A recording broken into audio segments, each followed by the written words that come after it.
nos séculos segundo, terceiro, quarto, se estabeleceram comunidades cristãs muito florescentes. Muitas São comunidades. Cipriano de Cartago, Tertuliano, Santo Agostinho de Hipona e tantos outros.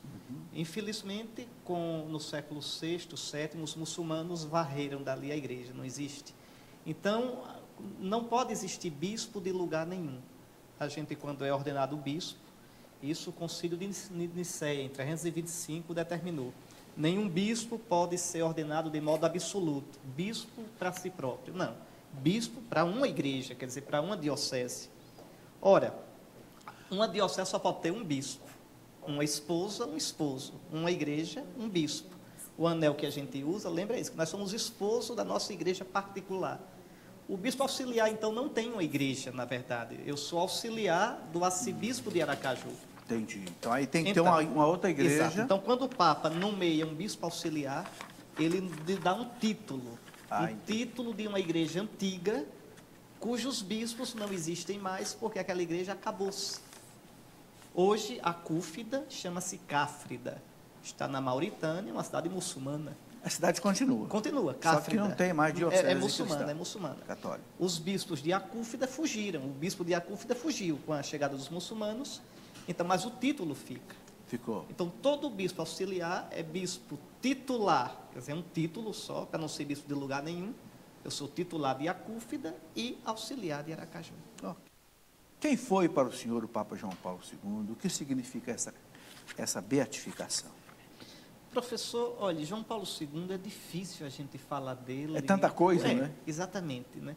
E depois são coisas, realidades que mexem muito com o coração da gente, o afeto da gente. Mexe, né? Eu, no dia que o Papa morreu, foi num sábado, não é isso? Foi. Sábado antes da oitava. Foi. Umas 5 da tarde. Eu ia tomar banho para ir celebrar na igreja. Quando eu vi que o Papa estava agonizando, quando eu ia entrar no banheiro, o Papa morreu. Eu liguei para o padre Paulo Ricardo, a quem eu quero muito bem, liguei emocionado, disse, Paulo, morreu o Papa do nosso sacerdócio.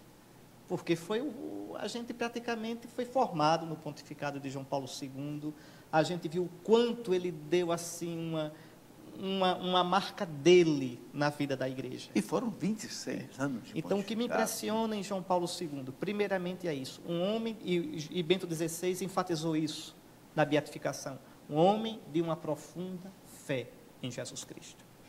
João Paulo II era um homem apaixonado por Jesus Cristo. A primeira frase da primeira encíclica dele, o Redentor do homem, Jesus Cristo, é o centro do cosmos, da criação toda e da história. Pronto, ali está o programa de João Paulo II. O que esse homem fez, o que esse homem viveu, e não é só o que fez, o que ensinou, o que ele viveu, foi um testemunho vivo de Jesus Cristo. E por isso ele é beato. Não é? Nenhum papa é beato pelo que ensinou, por suas ideias. É beato, mede-se a santidade de uma pessoa pela paixão, pela adesão dela a Jesus Cristo. Isso é ser cristão. Né? Minhas ideias vêm depois. O importante é meu amor, meu encantamento, meu desejo de seguir a Jesus em todos os níveis e dimensões da minha vida. Então, isso é a primeira coisa que impressiona em João Paulo II, como impressiona em Bento XVI. Ainda ontem eu comentava com um bispo, aí o senhor leu que a minha especialização foi em eclesiologia, e foi na eclesiologia de Ratzinger. Eu sou encantado com Ratzinger, a minha tesina de mestrado foi sobre Ratzinger, o princípio de comunhão na eclesiologia de Ratzinger. E o que me encanta em Ratzinger também é esse amor dele a Jesus Cristo. Eu não vou me esquecer nunca, na missa, em que o cardeal Ratzinger abriu o conclave, na homilia, ele tem uma frasezinha, obrigado, Jesus, pela tua amizade. Que coisa linda, escutar um homem de quase 80 anos naquela época, era como se ali ele deixasse transbordar o coração, fosse quase um segredo entre ele e Jesus. Obrigado, Jesus, como que diz, nesses 80 anos, obrigado pela tua amizade. Faz lembrar São Policarpo. Mas, exatamente. Não é? Não é? Há tanto tempo que eu sirvo, há 80 anos eu sirvo, ele nunca me fez mal, só fez o bem. E o grande bem que Jesus faz é dar sentido à vida. É verdade. A gente olha João Paulo II, no final da vida, com aquele Parkinson, rosto deformado, e, no entanto, um homem de uma força interior. Aquela sexta-feira santa, Indescritível. ele acompanhando a Via Sacra, na sua capela privada, abraçado à cruz. Então, esse é João Paulo II. Isso é o que mais me impressiona nisso. Depois, duas coisas. João Paulo II foi um homem que, para mim, entendeu bem qual deve ser a posição da igreja no mundo hoje. E qual é? Para mim, são duas palavras-chave. E Ratzinger, Papa Bento, continua com essa ideia. Primeira palavra, identidade. A igreja, ela não deve ter medo de mostrar o que ela é. Qual a identidade dela, com toda clareza. Apesar de toda a aversão que o mundo tem hoje à igreja. Mas aí é que está. Né? A gente não tem que se pautar. A nossa pauta é Jesus Cristo. Não é aplauso nem crítica.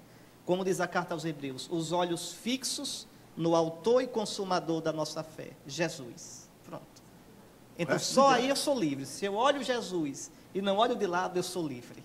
Totalmente livre. Meu compromisso é com Ele, como o compromisso dele era com o Pai.